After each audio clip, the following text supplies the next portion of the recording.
जुहार समस्तन के वेलकम। आजर दिनटा काଣା ହେଇଛି कि छुआ माने आसले और जेन मान के एबे 3 वर्ष पूरी छे से माने कांदुथिले डरुथिले कार संगे मिसी नहीं पारुथी तो समस्तंकर संगे हैंडशेक कली और से मान के मुई मिसे पकाली मुई तांकर संगे मिसी गली। फिर इटा तो जानला कथा कि छुआ मानकर धैर्य शक्तिटा बहुत कम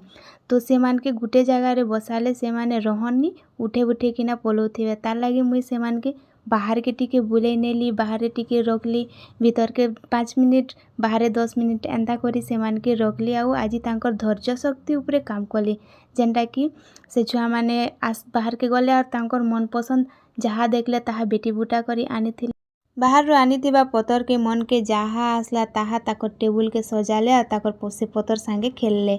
ठीक एंता प्रकार कार्यक्रम माने करले पिला मानकर भी इच्छा शक्ति बढ़बा और से माने भी आसिकिना खेलबे और तांकर सबुदिन केंद्र के आसबार लागे तांके इच्छा लागबा और सबुदिन केंद्र के आसिकिना से माने किछि ना किछि शिखिकिना जीवा तांकर सर्वांगीन विकास हेबा। आज लागी एतकी थैंक यू मिलवा नेक्स्ट वीडियो।